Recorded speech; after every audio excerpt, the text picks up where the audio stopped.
बड़ी खबर आ रही है प्रधानमंत्री नरेंद्र मोदी की बैठक से जुड़ी हुई। बताया जा रहा है कि बड़े मंत्रियों के साथ प्रधानमंत्री की ये बैठक चल रही है। स्पीकर चुनाव की रणनीति को लेकर दरअसल खबर ये आ रही है कि चर्चा इसमें की जा रही है। स्पीकर चुनाव पर एनडीए में जबरदस्त मंथन का दौर भी चल रहा है। वरिष्ठ मंत्रियों के साथ प्रधानमंत्री मोदी की इस वक्त बैठक चल रही है। हिमांशु, क्या जानकारी? देखिए, प्रधानमंत्री नरेंद्र मोदी का जो संसद भवन में ऑफिस है उसके अंदर जो है तमाम वरिष्ठ मंत्रियों के साथ उनकी बैठक चल रही है लोकसभा स्पीकर के चुनाव को लेकर, और किस तरीके से जो है इंडिया के नंबर बढ़ रहे हैं उसको लेकर भी उनकी चर्चा चल रही है। इस बैठक के अंदर गृह मंत्री अमित शाह, रक्षा मंत्री राजनाथ सिंह, नितिन गडकरी, निर्मला सीतारमण, अश्विनी वैष्णव, पीयूष गोयल, किरण रिजिजू और प्रहलाद जोशी जो है वो मौजूद हैं।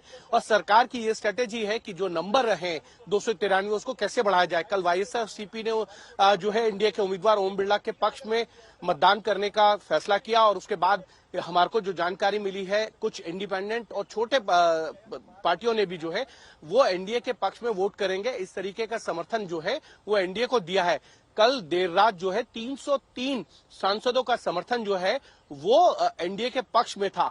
हमारी जो कल देर रात बात हुई है एनडीए के रणनीतिकारों से, उन्होंने कहा कि ये नंबर बढ़ सकते हैं। 4 और सांसद जो हैं वो एनडीए के पक्ष में वोट कर सकते हैं। एनडीए का जो आंकड़ा है लोकसभा स्पीकर के चुनाव में वो 307 तक जा सकता है।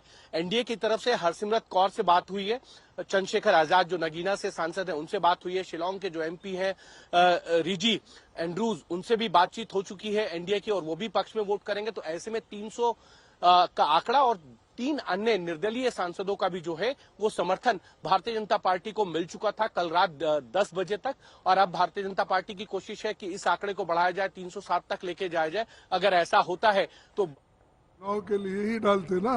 कुछ रात को कुछ बातचीत सर, कुछ आइस ब्रेकिंग कह रहे हैं कि शायद आपको डिप्टी स्पीकर का पोस्ट पे अभी भी आप लोग अड़े हुए हैं सर। नहीं, अब तो बातचीत ही नहीं तो सवाल उठता नहीं। तो यहाँ पे मल्लिकार्जुन खड़गे साहब दो टोक कहते हैं कि कोई भी बातचीत का माध्यम। देखिए, ये तस्वीर तो बार बार कांग्रेस और विपक्षी दल की तरफ से स्पष्ट की जा रही है। मल्लिकार्जुन खड़गे को भी आपने सुना, उन्होंने कहा जब बातचीत हो ही नहीं रही तो समाधान आप कैसे सोच सकते हैं कि होगा, क्योंकि यहाँ बातचीत का रास्ता ही रुका हुआ है। वहीं दूसरी तरफ किरण रिजिजू थोड़ी देर पहले, जो कि संसदीय कार्य मंत्री, उन्होंने ये कहा कि हम चाहेंगे कि सर्वसम्मति से स्पीकर पद का ऐलान हो जाए। हमें आनंद ही तो देते हैं, कभी कोई गंभीर बातें कहा नहीं। तीसरा लोकसभा है जब मैं देख रहा हूं उनको। पहले 14 में उन्होंने रफेल चिल्लाया, फिर माफी मांगा कोर्ट में, फिर अदानी अंबानी चिल्लाया। तो मल्लिकार्जुन खड़गे अपनी नाराजगी भी जताते हुए, क्योंकि डिप्टी स्पीकर का पद जो है वो विपक्ष की मांग थी, क्योंकि परंपरा यही रही है। 2019 में हालांकि कोई डिप्टी स्पीकर नहीं था। इस बार विपक्ष क्योंकि मजबूत हुआ है तो ऐसे में अपनी मांग को खुलकर सामने रख रहा है, लेकिन डिप्टी स्पीकर पर कोई बातचीत बन नहीं पाई, जिसके बाद स्पीकर पद को लेकर अब रण छिड़ गया। यानी शक्ति परीक्षण, 11 बजे वोटिंग होनी है। हालांकि एनडीए की तरफ से जरूर कहा जा रहा है कि बातचीत करेंगे, ताकि स्पीकर, कभी ऐसा हुआ नहीं कि स्पीकर के मतलब पूरा पॉजिटिव लग रहा है, क्योंकि कैंडिडेट जो उनकी तरफ से भी उतरा हुआ, इंडिया ब्लॉक की तरफ से भी। अब जो सोच रहे हैं आप सही सोच रहे होंगे। सर, कंसेंसस बनाने की कोशिश की थी आपने, लेकिन क्या हुआ है? चल हो गई।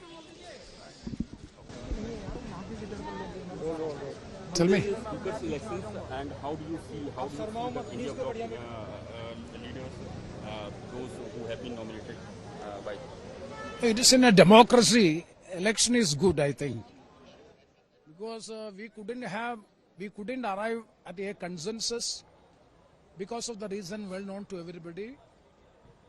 There was no proper political formal consultations with the opposition by the government, and further the legitimate demand of the opposition to have the deputy speaker post has not been catered to. तो अब सभी की पहुंचने का सिलसिला भी चल रहा है, दूसरी तरफ रणनीति भी बन रही है। अब इस बीच आपको बता दें, प्रहलाद जोशी केंद्रीय मंत्री, उन्होंने कहा कि जनता ने एनडीए को वोट किया है और एनडीए का ही उम्मीदवार जीतेगा। विपक्ष अपनी शर्त मनवाना चाह रहा है। जनता ने एनडीए को बहुमत दिया है, जिसका बहुमत है वो गुट का या उस पार्टी का स्पीकर बनते हैं, तो परंपरा है।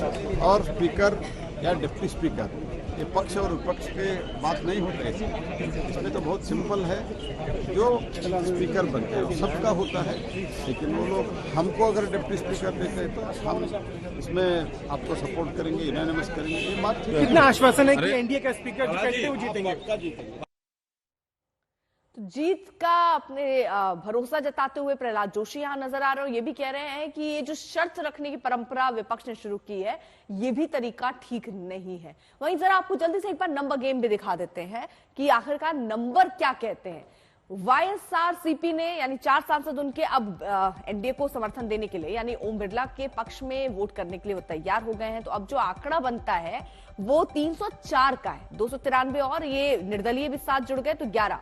तो ये आंकड़े अगर देखें और नंबर गेम में समझें तो ओम बिरला का जो पलड़ा है वो भारी है, लेकिन रण जरूर है। यहां इंडिया गठबंधन जो है वो अपनी पूरी ताकत दिखाने की कोशिश जरूर कर रहा है स्पीकर चुनाव को लेकर। लोकसभा में क्या आंकड़ा होगा ये हम आपको दिखाई रहे हैं। 542 सांसद हैं क्योंकि एक सीट वायनाड अभी खाली है।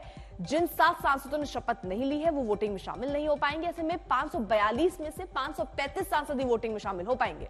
तब स्पीकर के लिए बहुमत का आंकड़ा आधे से ज्यादा यानी 268 होगा। इसके पक्ष में 268 या उससे ज्यादा वोट होंगे, वो स्पीकर बन जाएगा। इस हिसाब से ओम बिरला के लोकसभा स्पीकर बनने की पूरी संभावना है।